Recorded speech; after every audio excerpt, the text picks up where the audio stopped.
주는 그리스도시요 살아계신 하나님의 아들이심을 고백합니다.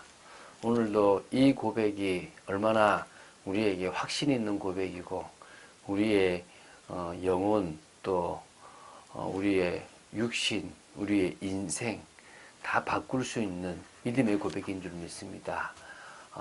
도깨비 멍멍이 같은 그런 고백이 아닙니다. 그 어떤 상황도 그 어떤 문제도 우리에게는 아무것도 아니라는 믿음의 고백입니다.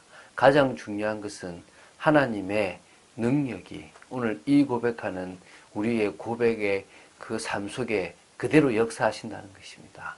그 사실을 믿고 믿음으로 나아가는 여러분 되시기를 주 예수 그리스도 이름으로 축원드립니다. 자, 고린도전서 10장 1절부터 13절을 해나가고 있었습니다.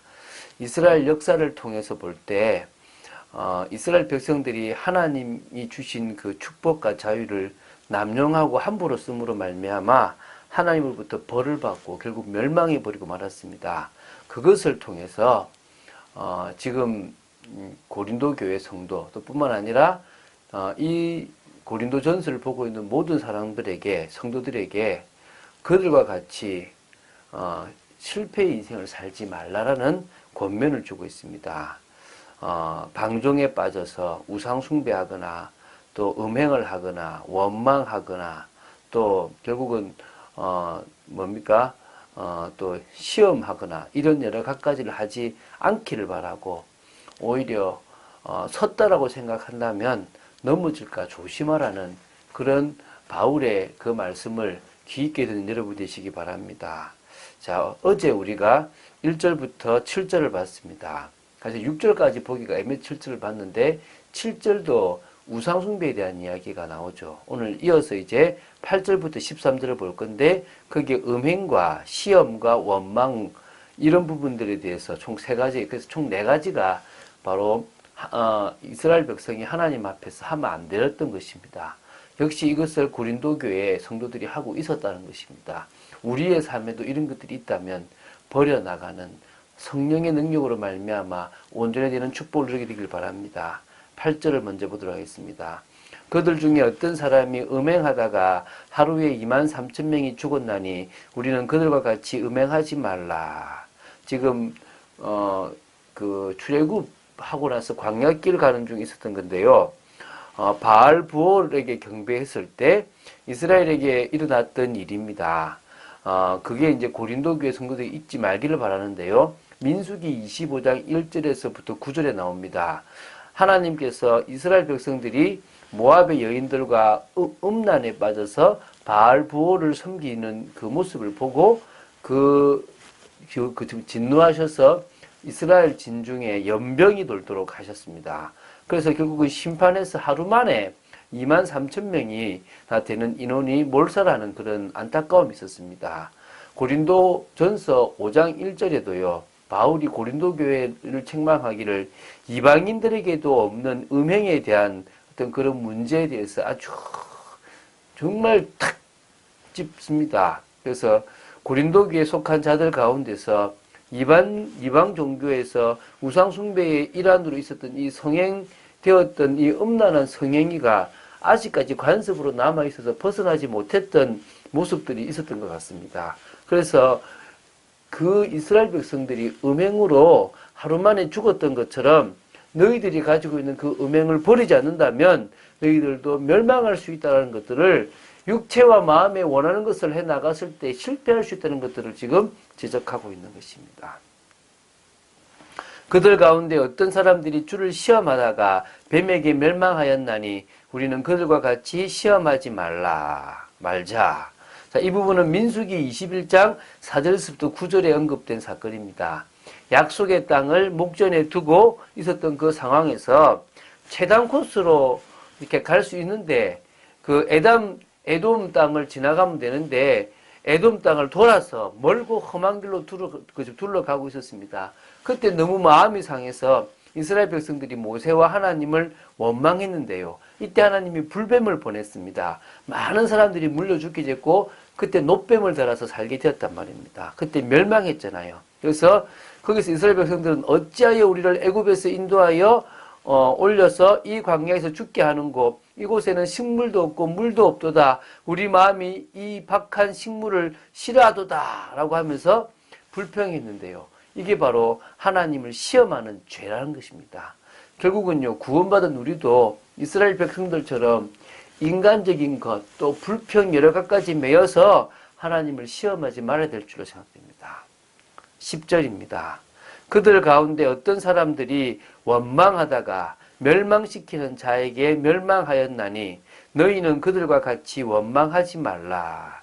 자, 이 10절은요, 원망하다가 멸망했다는 건데, 이 이스라엘 백성들이 정확하게 어떤 부분인지를 이렇게 딱 명확하게 풀 수 없어서 한 두 군데가 나오는데요. 사실은 이스라엘 백성들은 계속 원망을 많이 했습니다. 이 원망하다가 멸망했던 부분이 두 군데. 첫 번째가 뭐냐면 민수기 16장에 기록된 고라와 다단과 아비람의 반역을 가리키는, 그래서 이 원망하다가 결국은 멸망했던 게 나오고요.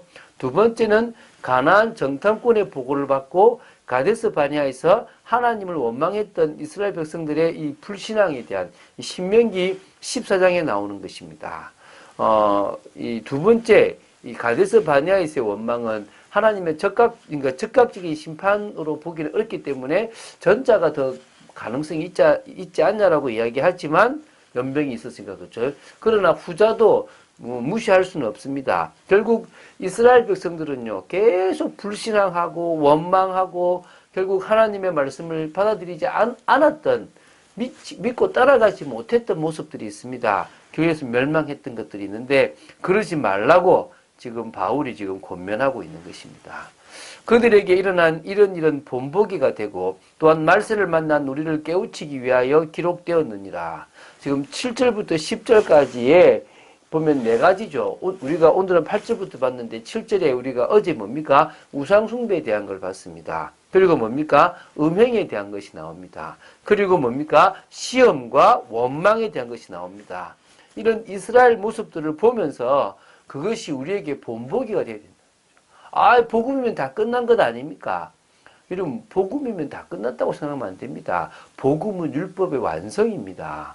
오히려 우리가 복음 속에 있다면 더 우상숭배할 이유가 없고, 복음 속에 있으면 더 음행하거나 시험 들거나 원망할 이유가 없는 겁니다. 우리는 전적으로 하나님의 은혜로 살아가는 존재이기 때문에 복음을 아는 순간에 더 오직 하나님만, 우리는요 더 거룩에 이르게 되고요, 우리는 더 하나님의 말씀을 따라 하나님을 경외하게 되는 거고요, 또 우리는 더욱더 하나님에 대한 감사로 살아가게 될 줄로 믿습니다. 그래서 이게 이제 본보기가 된다고, 바로 옛날 성경에는요, 거울이 된다고 그랬습니다. 특히 누구요? 말세를 만난 모든 성도들에게 올바른 방향이 제시되어진다라고 보시면 될 줄로 믿습니다. 우리는 바로 영적 이스라엘이기 때문에 그런 축복을 누리게 되는 것입니다. 그러면서 얘기합니다. 그런즉 선줄로 생각하는 자는 넘어질까 조심해라. 이 말은 뭐 우리가 쉽게 이제 다 끝났다 싶으면 혹시 실패할 수 있다 이런 것도 되겠지만요. 여기서 이 선줄로 생각하는 자는 고린도 교회 성도들 중에서 스스로 나는 구원에 있어 안전하다, 나는 이제 구원이 완성됐다, 나는 끝났다라고 생각하는 자들이 있다면 그것은 위험하다, 넘어질 수 있다라는 겁니다. 한 번 구원은 영원한 구원이다. 나는 구원받았기 때문에 더 이상 지옥 안 간다라는 그런 자만에 빠져서 결국은 하나님의 뜻을 거스리고 육체와 마음이 원하는 것을 하는 사람들이 있다면 그 사람들은 넘어질 수 있다는 것입니다. 그 말은 행위네요. 그러면 행위를 바로 해야 되냐? 그 말이 아닙니다. 우리가 올바른 믿음이 있다면 끝까지 하나님만 믿고 갈 것 아닙니까? 내가 믿음이 있다고 하는데 우상에 빠지고, 내가 믿음이 있다고 하는데 예수 그리스도 외에 다른 것을 붙잡는다면 그건 내가 믿음이 없는 것 아닙니까? 올바른 믿음이 있다면 우리는 어떤 일이 벌어집니까? 진정으로 그 올바른 믿음에 맞는 순종이 있고, 또 올바른 믿음에 맞는 끝까지 견딜 수 있는 것이 있는 겁니다. 끝까지 견디는 게 구원받는 게 아니라 올바른 믿음이 있기 때문에 우리는 끝까지 견딜 수 있고 모든 것을 뛰어넘을 수 있는 겁니다. 그래서 넘어질까 뭐요? 조심하라는 것은 구원받지 못할 수도 있다는 것입니다. 그래서 우리는 올바른 믿음, 끝까지 주님 오실 때까지 주님이 원하시는 말씀에 순종할 수 있는 그 믿음이 올바른 믿음인 줄 믿으시기 바랍니다. 사람이 감당할 시험 밖에는 너희가 당한 것이 없나니 오직 하나님은 미쁘사 너희가 감당하지 못할 시험 당함을 허락하지 아니하시고 시험 당할 즈음에 또한 피할 길을 내사 너희로 능히 감당하게 하시느니라. 사람에게는요 여러 가지 시험이 옵니다. 사단의 유혹과 그것을 통해 우리를 하나님은 온전한 믿음을 확인하려는 그 하나님의 테스트가 있습니다. 그래서요 시험이 들 만한 문제, 어려움들이 언제나 우리의 삶을 힘들게 하고 가혹하게 할 것입니다. 그렇지만 분명히 알아야 됩니다. 하나님은 그 시험을 통해서 멸망시키려고 하는 것이 아니라 우리의 믿음을 성장시키고 우리를 온전한 믿음의 사람으로 세우려고 하는 것입니다. 그래서 감당할 시험만 허락하시고 미쁘신 하나님, 신실하신 하나님은 감당치 못할 시험을 허락하지 아니하시고 시험 당할 쯤에는 피할 길을 내십니다. 능히 감당케 하십니다. 그래서 우리는요 그 모든 것을 기도로 이겨나가는 겁니다. 응답받는 기도, 능력이 있는 기도로 하나님의 역사를 봐야 될 줄 믿습니다. 하나님은 100% 응답하십니다. 하나님은 우리가 하는 기도에 yes, no, wait, 줄게, 안 된다, 기다려봐라, 더 좋은 거 줄게, 이런 방식으로 응답하십니다. 그런데 우리는 뭡니까? 예스의 응답을 받고 싶습니다. 그러면요 내가 원하는 걸 기도하지 마시고 하나님이 주시려고 하고 지금 시간표에 하나님이 원하시는 것을 기도해 보시기 바랍니다. 아니 나는 그걸 원치 않는데요. 착각하지 마십시오. 여러분이 원하는 게 여러분을 망칩니다. 우리가 원하고 바라는 것들이 나중엔 우리에게 큰 문제가 될 수 있다는 사실을 우리는 기억해야 될 것입니다. 그래서 하나님은 무엇을 원하시느냐? 하나님이 우리에게 주시는 그 모든 것들이 가장 최고의 축복임을 알고 따라가길 원하시는 것입니다. 그런 축복을 누리는, 그래서 기도 응답의 확신을 가지고 살아나가고 여러분이 만나는 사람들을 복음의 능력으로 치유해 나가는 여러분 되시기를 주 예수 그리스도 이름으로 축원드립니다. 주는 그리스도시요 살아계신 하나님의 아들이심을 고백합니다. 오늘 너무나 중요한 말씀을 또 나누었습니다. 저희들이 온전한 믿음으로 하나님을 기쁘시게 하며 우상 숭배, 음행, 또 시험, 원망 이런 것들에 속지 말고 오히려 올바른 복음을 믿음으로 말미암아 오직 하나님, 오직 예수만 섬기며 우리가 거룩함을 유지하고 더 나아가서 정말 하나님에 대한 신뢰와 더 나아가서 정말 온전히 주님만을 바라보는 인생이 되도록 지켜주시옵소서. 오늘도 그런 삶을 살아갈 수 있도록 힘주시고 역사하실 줄로 믿습니다. 주 예수 그리스도 이름으로 기도드립니다. 아멘.